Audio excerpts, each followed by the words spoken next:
Soledad Gallego Díaz estuvo de gata parda el día 7 de junio de 2023. Esta es la conversación que mantuvimos, que arrancábamos, como la arranco con todos mis invitados e invitadas, Buenas noches, pidiéndole ¿qué un seudónimo. Utilicemos al principio de la conversación. Pues la pequeña Lulú. La pequeña Lulú. Vale. Bueno. Bien, arrancamos siempre en la orilla, nos despediremos en un faro y siempre os pregunto a los invitados qué relación tenéis con el mar. ¿Cuál es la tuya? Pues una relación escasa porque yo soy de Madrid, entonces no soy nacida cerca del mar y bueno, pues el mar es algo bastante ingobernable y una masa enorme de agua salada. Básicamente no tengo una relación sentimental con el mar, ¿no? De pequeña, cuando vivíais en Madrid, ¿ibais a la costa los primeros años? No, íbamos a la sierra. Ibais a la sierra. Si yo te digo tiza en los bolsillos... Tiza en los bolsillos, pues sería un poco la imagen de mi padre, ¿no? Que era un profesor catedrático de matemáticas y solía llevar tizas en los bolsillos, o por lo menos yo lo recuerdo así. No sé si supongo que no la llevaría siempre, ¿no? Pero sí, yo lo asociaría, sí. Sí. Siempre se dice que hay un par de ilustres de Úbeda, un músico y un escritor. Sin embargo, allí en Úbeda quien se considera un ilustre absoluto es a tu padre. Bueno, mi Dicen padre, que es el ilustre más universal. Bueno, claro, está Antonio Molina y Joaquín Sabina, que son los dos de Úbeda. Son dos personajes maravillosos, ¿no? Pero mi padre era de Úbeda y hay un colegio que tiene su nombre, de lo cual estamos todos muy contentos, ¿no? Muy orgullosos de que un colegio lleve su nombre, ¿sí? Te preguntaba por la relación con el mar y tú cruzaste con la familia el charco siendo muy pequeña en un viaje que muy poca gente hacía. Toda la familia a California, a Estados Unidos, luego a Nashville. ¿Cómo recuerdas ese viaje? ¿Lo hicisteis en barco? ¿Lo hicisteis en avión? No, lo hicimos en avión y en aquella época los aviones eran cuatrimotores, no eran reactores como ahora, ¿no? Y hacían escala en las Azores, en las Islas Azores, porque sí. No tenían capacidad para hacer el vuelo directo, ¿no? Y era Nueva York, y de Nueva York ya ibas luego a San Francisco, ¿no? No había vuelos directos a California, ¿no? Tenías que parar en Nueva York, estar un día o un par de días y luego ya te ibas a California, ¿no? Sí, pero, hombre, para un grupo éramos 5 hermanos además, o sea que era un viaje muy familiar, ¿no? Y en aquella época, como los niños iban poco en avión, pues no sé, nos dejaron pasar a la tribuna a la cabina del piloto, te daban un diploma, te daban una especie de diploma con unas estrellitas y tal, porque cruzabas el Atlántico.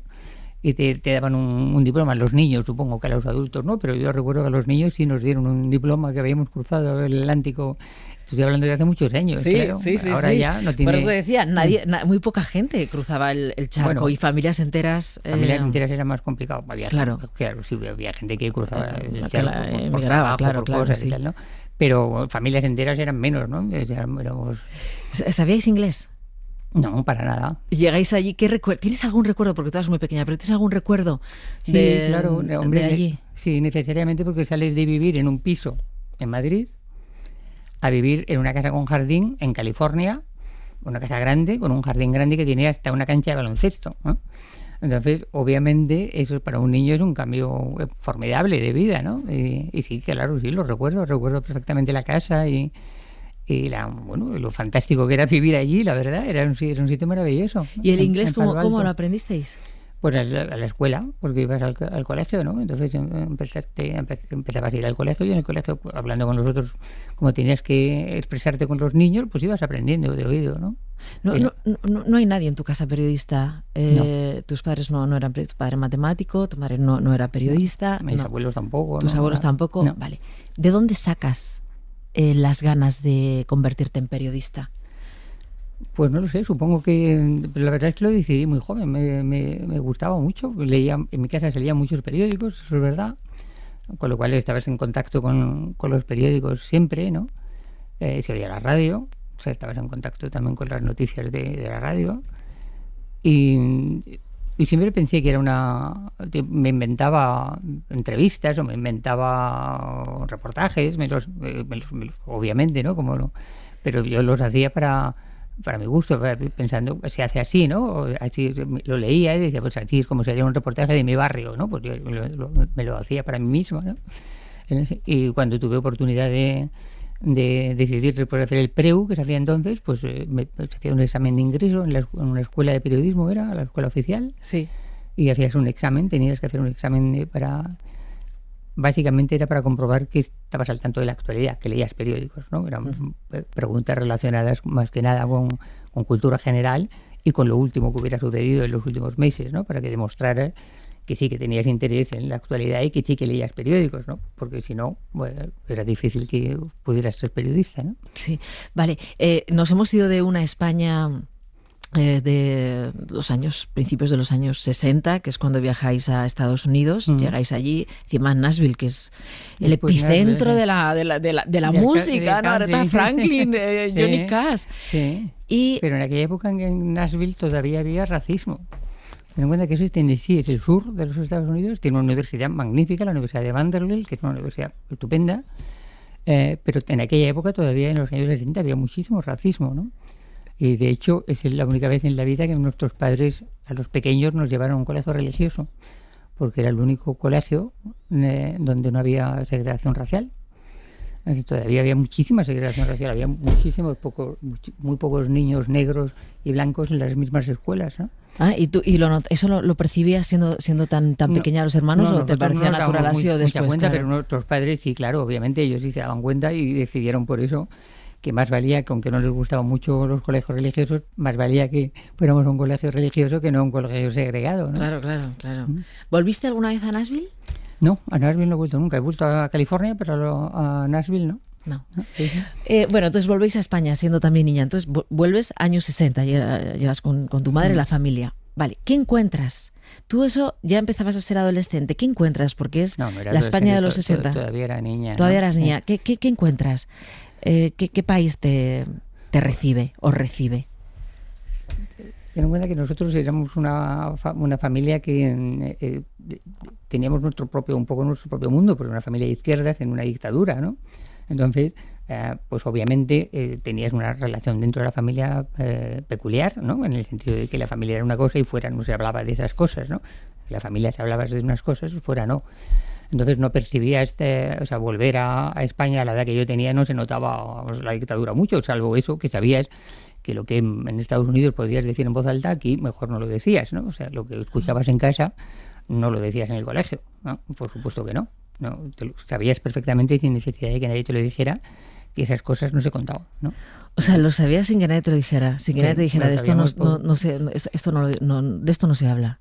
Sí, lo sabías, yo creo, no sé cómo llegabas a esa conclusión, pero desde luego yo creo, pero no creo que fuéramos unos niños raros, yo creo que todas las familias de izquierda de aquella época les debía pasar lo mismo, ¿no? Que los niños aprendíamos rápido, que había cosas que no se decían porque podía costarle caro a tus padres, ¿no? Bueno, y esta pequeña Lulu, que ahora vamos a saber por qué has elegido este seudónimo. Me has dicho de momento me he acordado de un TVO, por casualidad, me he acordado de un TVO que se leía cuando era niña, la pequeña Lulu, que es una niña bastante antipática ahora que lo pienso, ¿no? Pero era un TVO que se leía mucho en aquella época, ¿no? Algo tendrá que de repente has pensado en ella como seudónimo. Una niña bastante repelente. Bastante repelente, pero al mismo tiempo muy decidida, organizaba su vida. Era un personaje muy independiente, ¿no? La pequeña Lulu tenía muchísimo genio, ¿no? ¿Tú también eras buena lectora de niña? O sea, aparte de los TVOs, sí, ¿te recuerdas leyendo? Sí. Leyendo libros continuamente leyendo. Yo creo que eso es lo que más he hecho en toda mi vida, leer. Cuando y te de fuiste, niña leíamos todos, muchísimo. Cuando te fuiste a Estados Unidos, ¿os llevasteis libros o tuviste que aprender a leer inglés? ¿Recuerdas eso de libros en inglés? Recuerdo libros en inglés porque empezaban todos igual. ¿Cómo era? ¿Cómo empezaban? Érase una vez, ¿no? Once upon a time, que en inglés, los cuentos empezaban así, y como nuestros padres querían que aprendiéramos inglés, rápidamente nos compraban cuentos y libros fáciles para que procuráramos entenderlos, nos los iban traduciendo ellos o nos los leían, y nosotros íbamos, y mis hermanos mayores también, ¿no? También nos ayudaban a los pequeños en eso, ¿no? Y luego los pequeños ya aprendíamos más rápido que ellos, ¿no? Porque era más fácil siendo niño, ¿no? Bueno, entonces, Soledad Gallego Díaz, bienvenida. Ahora por fin ya puedo decir quién está detrás de esta pequeña Lulu. Muchísimas gracias por estar aquí. Vale, nos situamos en la Escuela de Periodismo, la oficial, ¿no? Porque todavía no estaba la Universidad Complutense, Claro, no estaba es que no era una carrera Complutense, no era universitaria, carrera, entonces. era una escuela. ¿No te hizo una entrevista Anson? No, es que el examen tenías un examen al finalizar los 4 años, había un examen de final que sacabas bolas, ¿no? Había unas bolsas con temarios, ¿no? Y sacabas la bola y decías, pues, te tocaba tal la literatura romántica del siglo XIX, ¿no? Pues bueno, tenías que hablar. Entonces había un tribunal en el que estaban pues 3 o 4 personas, no me acuerdo ahora, y en uno estaba también Anson, que en aquel momento ya era periodista muy conocido y muy reconocido, y a mí me tocó hablar de la literatura romántica del siglo XIX, pues no sé qué, y entonces pues no me acuerdo qué diría, pero sí me acuerdo que dije el libro Quo Vadis, ¿no? Que era un libro que yo había leído y que pues, me podía comentar un poco, ¿no? Y me sorprendió muchísimo porque me preguntó Anson, ¿observó usted los aspectos eróticos de esa novela? Le dije, en absoluto. O sea, o hemos leído novelas distintas, o yo he leído una versión infantil, o no me acuerdo nada. Desde luego, no asocio para nada Quo Vadis a los aspectos eróticos de la novela, pero bueno. Pero él sí, me estaba tomando o a lo mejor me estaba tomando el pelo, también es posible, ¿no? Luego lo hablaste con Anson, o sea, tuviste oportunidad. Nunca él supo que te había hecho aquel examen de aquella pregunta. Luego nos hemos visto alguna curioso. vez, claro, luego hemos coincidido Claro. Cuando ya trabajaba yo y tal, pero no, nunca lo hemos comentado, ¿no? Pero a mí me hizo mucha gracia porque me parecía insólita aquella pregunta, ¿no? Pero seguramente me estaba tomando el pelo, ¿no? ¿Cómo recuerdas aquellos años efervescentes del periodismo en este país en los años 70? Pues magníficos, ¿no? Desde mi punto de vista era un trabajo, primero porque había nuevos medios que empezaban a surgir y que venían a establecer las reglas de un periodismo profesional, que hasta entonces no había podido existir porque era una dictadura y tenía unas reglas que no eran en absoluto compatibles con el periodismo. Y era un verdadero placer, ¿no? Primero había que trabajar mucho, eso sí, se trabajaba muchísimo. Pero al mismo tiempo también producía una gran satisfacción porque te dabas cuenta de que estabas renovando, que estabas realmente estableciendo las reglas de un periodismo profesional para siempre. Sí, vale, si yo te preguntara 3 reglas que se establecieron ahí, para que viéramos qué queda de esas reglas, esas 3 primeras reglas, por ejemplo. La comprobación, el no mezclar la opinión con la información. Bueno, o sea, eso era una regla importantísima en aquel momento. Se llevaba a rajatabla, después ha desaparecido bastante. Ahora la mezcla es enorme, pero en aquel momento se consideraba que era uno de los elementos fundamentales del periodismo profesional, no mezclar. Una tercera también era el intentar la conciliación, o sea, intentar que dar espacio a todo el mundo, que todo el mundo se expresara. Por supuesto, lo que proponían violencia, no. Pero todo lo demás, sí, el permitir que todas esas opciones nuevas que se iban expresando, políticas, tuvieran un espacio y se pudieran expresar libremente en los medios, hubiera una cierta pluralidad. Que se pudiera expresar unos y otros, ¿no? Que no quedaran desterrados los opuestos, ¿no? En todos los años que llevas en esta profesión, Soledad Gallego Díaz es una de las periodistas más prestigiosas, más reconocidas, todos los premios habidos para ver del periodismo. Las más viejas debe ser, ¿no? En el país, no sé, casi desde que se fundó el país. Bueno, ¿no? en aquel momento yo estaba también en Cuadernos para el Diálogo. Cuadernos para el Diálogo, sí. Entonces combinaba las dos cosas luego ya al final me quedé solamente con el país. Cuando me hablas de estos 3 principios, hay más, pero vamos a decir estos 3, ¿no? Comprobar la fuente y corroborar la información, no mezclar opinión con información y pluralidad. ¿Cuántas veces en estos años has tenido que pensar que habría que recordarlo? Muchas veces. Estamos en un momento especialmente complicado, yo creo, ¿no? En el que los medios tienen posiciones también desde mi punto de vista, algunos medios muy discutibles, ¿no? Son medios muy poco profesionales. Sinceramente, creo que se ha perdido muchísimo, se ha perdido la profesionalidad totalmente, ¿no? No por parte de los periodistas que trabajan en ellos, que imagino que son pero sí por parte de las empresas de no respetar eso, sino hacer otra cosa, ¿no? Soledad, nosotras tuvimos oportunidad de hablar de hablar de cuando filtrasteis el borrador de la Constitución. Me acuerdo que en aquella entrevista decías, era fundamental que la ciudadanía lo supiera, porque es verdad que ese borrador empezaba a estar ya en algunos espacios, pero los ciudadanos no lo conocían. Lo hicisteis 3 periodistas. Y también hablabas de algo... José Luis Martínez, Federico Pascal. Federico Pascal y tú. Y también hablabas de algo que me pareció que habría que rescatar en este momento, que es el espíritu colectivo que tenían esos periodistas. Que el éxito de un compañero era también el éxito tuyo, sí. tuyo de cualquier redactor, ¿no? Se entendía el periodismo como un acto colectivo, ¿no? Que te comentaba antes también, que había una cultura de las redacciones, ¿no? La redacción tenía una cultura que compartías con tus compañeros, ¿no? Y eso también te hacía ser más fuerte y al mismo tiempo mucho más agradable el trabajo, ¿no? Porque tenías un compañerismo enorme que funcionaba muy bien, la verdad, ¿eh? Soledad, ¿quién tiene más poder? ¿Una compañía económica, ¿no? ¿Una empresa o una cabecera? Una cabecera.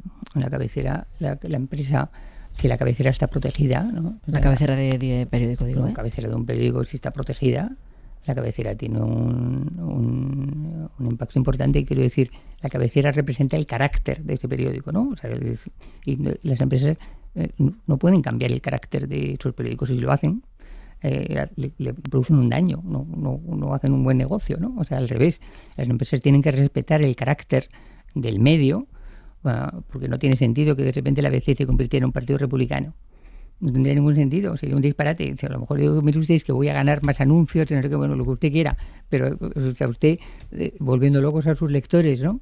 Un disparate desde el punto de vista, pero también un disparate empresarial, ¿no? Por eso digo que las cabeceras tienen ya también, ¿no?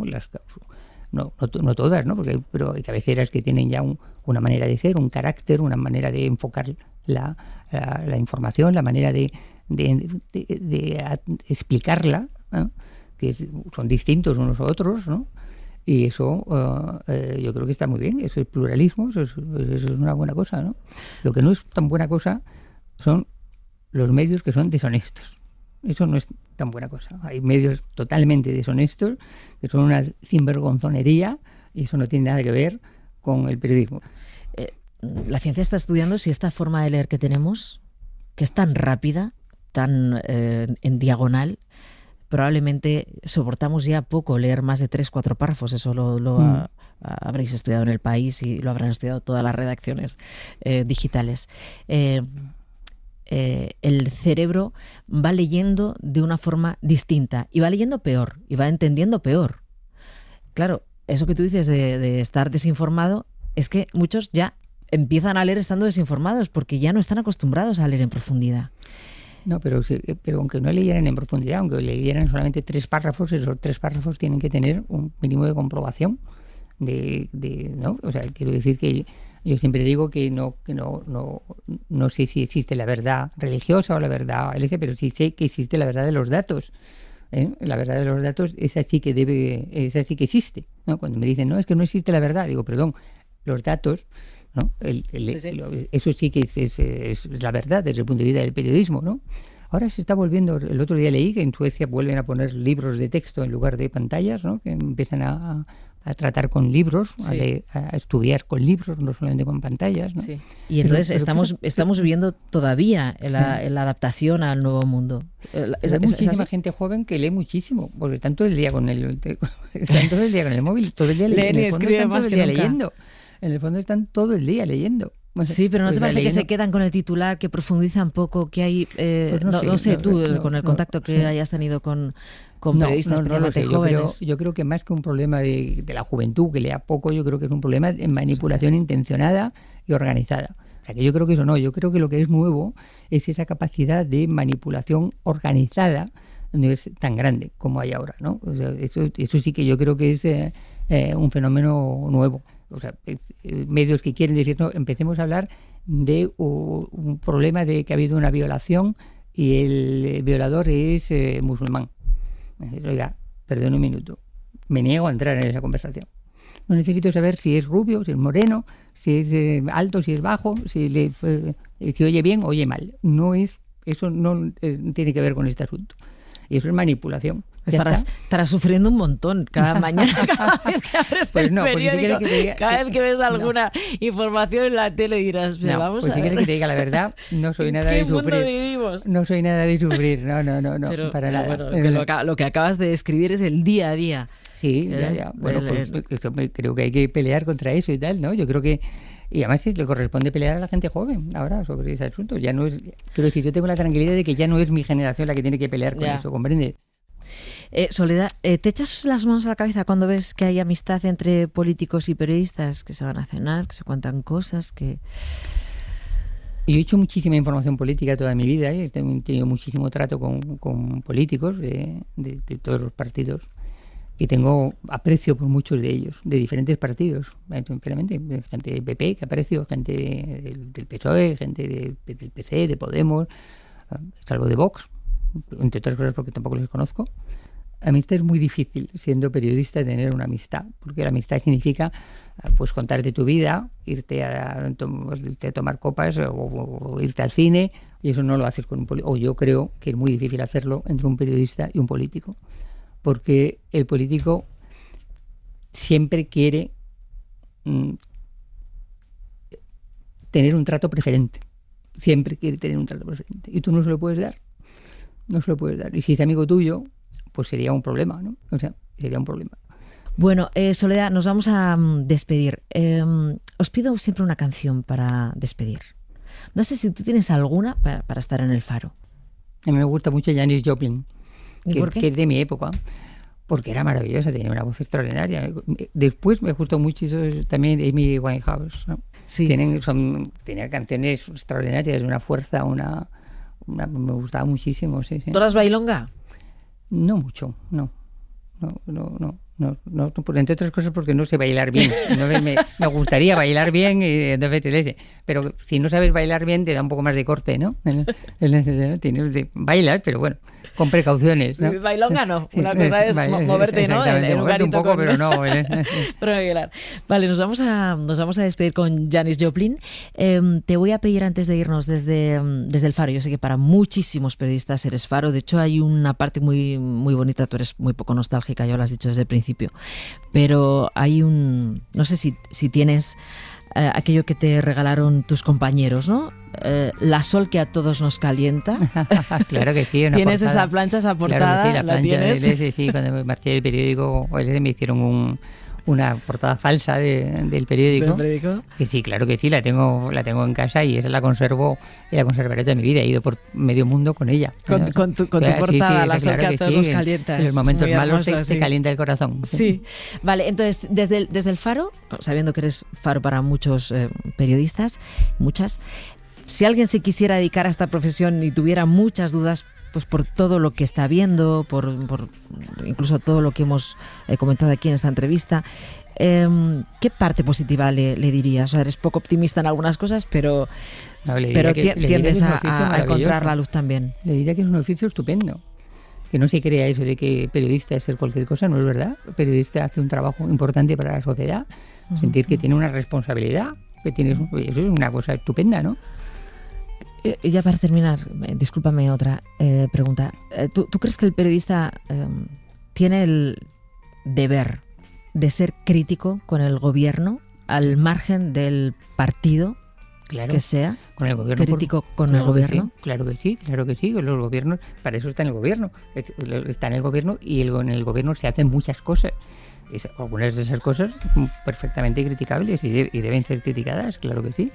Sobre todo deben ser contadas. Lo que no se puede es ocultar nada, de ninguna de las formas. O sea, de lo que hace un gobierno se debe contar todo.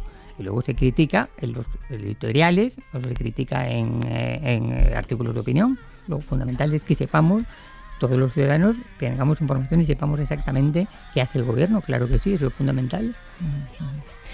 Soledad Gallego Díaz, gracias por esta conversación. Muchísimas gracias a ti, me lo he pasado muy bien. Por haber venido, ha sido un gustazo. Muchas gracias a ti, Mara.